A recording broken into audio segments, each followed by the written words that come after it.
Anda kembali di Breaking News dan terkait penetapan Jarod Wajik sebagai tersangka, kita langsung bergabung dengan reporter Iwan Mulyawan di Kementerian ESDM. Ya, Iwan, apa yang disampaikan dalam konferensi pers di Kementerian ESDM yang baru saja usai?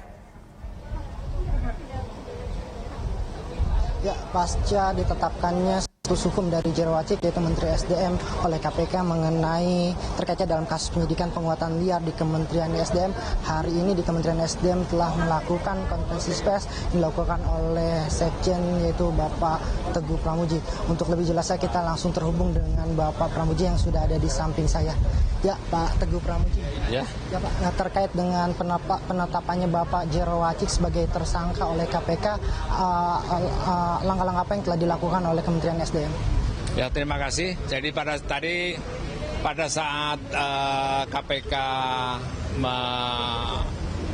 melakukan konferensi pers terkait dengan penetapan Jarod Wajik sebagai tersangka, kami bersama dengan beliau mendengarkan dan ingin saya sampaikan bahwa beliau menerima dan beliau lapang dada untuk penetapan status ini. Dan tentu beliau akan segera mempersiapkan diri baik secara mental maupun secara substantif mengikuti proses hukum ke depan. Ya Pak, adakah proses untuk pergantian sendiri dari Bapak Jarod Wajik yang sudah ditetapkan sebagai tersangka oleh? Tadi sudah juga bahwa nanti jam 6 sore itu akan diadakan rapat pimpinan yang akan dipimpin oleh Pak Wamen.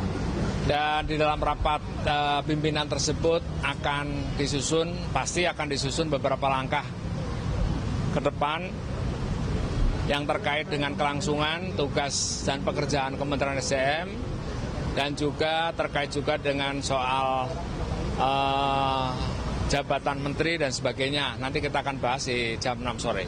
Untuk pergantian menterinya sendiri ketika Bapak Jarod Wajik ini telah ditetapkan sebagai tersangka oleh KPK seperti apa Pak? Apakah nanti sudah ada diusulkan nama-namanya atau seperti apa?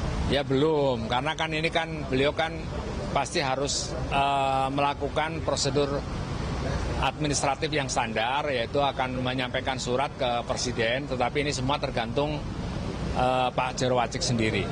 Komunikasi terakhir dengan Bapak Jarod Wajik setelah pasca penetapannya oleh KPK seperti apa dengan Bapak? Ya, jadi komunikasi saya terakhir dengan Pak Irjen bersama Pak Menteri itu adalah setelah selesai press conference, terus beliau pamit untuk meninggalkan kantor dan beliau berpesan tidak boleh pekerjaan-pekerjaan ini menjadi terkendala, terus secara semangat, terus secara penuh komitmen melaksanakan kegiatan sehari-hari Kementerian Energi dan Sumber Daya Mineral.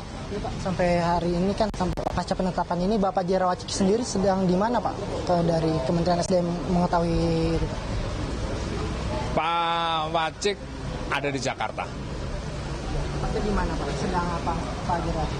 Saya tidak tahu beliau ada di mana, tetapi tadi pamit meninggalkan kantor dan dia tetap berada di Jakarta. Apakah nanti ada langkah dari Bapak Jarod Wajik untuk melakukan konferensi pers pada masyarakat terkait kasus ini, Pak? Saya kira tergantung kepada beliau ya. Dan tadi beliau menyiratkan sedikit bahwa suatu saat nanti beliau pasti akan memberikan konferensi persnya itu. Terima kasih Bapak Teguh Pramuji. Ya, demikian yang dapat kami sampaikan dari Kementerian SDM. Kembali ke studio. Baik, terima kasih Iwan Mulyawan melaporkan langsung dari Kementerian SDM.